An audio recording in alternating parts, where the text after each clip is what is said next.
Mbola vaovao mahakasika indrindra ny fanomanana sy ny fihetsiketsehana rehetra mandritra nyity fety ny faran'ny taona ity. Hiavaka ny hetsika noman'ny ekipan'ny BC Blues etsy Soanerano mandritra ny aliny 1 Desambra ho avy izao. Ankoatra ny karaoke live dia isy ny animation discothèque arahana amin'ny DJ mpiara-miasa aminy rehetra hatramin'izay. Manomana hetsika manokana hitsenana ny taom-baovao 2024 ny BC Blues Soanerano ny aliny 1 Desambra izao.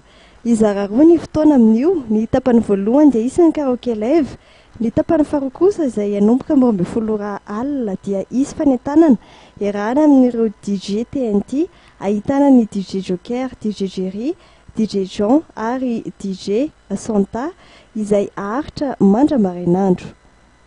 Aray alina ariary moa ny réservation ary 10 ariary kosa ny tapakela tsotra ho an'ireo tonga ny toerana ho arinany amin'ny 12 alina.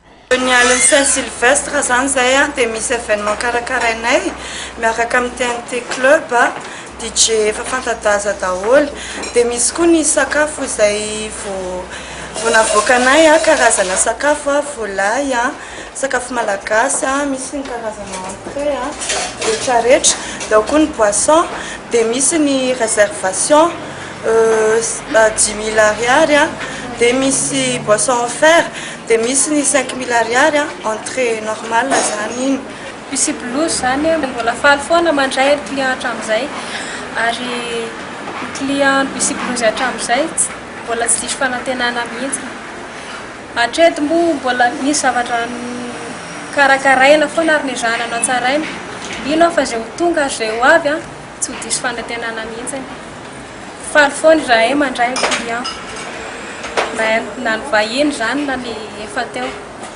Ankoatra io, tsara ho fantarina fa ny BC Blues dia toeram-pialamboly fanaovana karaoke sy ahafahana mandihy. Mampiavaka azy moa ny fananany bara isan'ny lehibe indrindra raha mitaha amin'ireo toerana fanaovana karaoke. Ankoatra ny mahatoerana fanaovana karaoke azy dia nizahanana tsara iny ity toerana ity tamin'ny alalan'ny fanitarana ny karazan-tsakafo vokariny eto. Ankoatra ny sakafo snack sy ny friture ary ny grillade samihafa dia manao sakafo ahitana hazan-dranomasina sy akomamborina ihany koa neto. Afaka atao ihany koa ny manofa ny toerana ho an'ireo maniry hanao hetsika.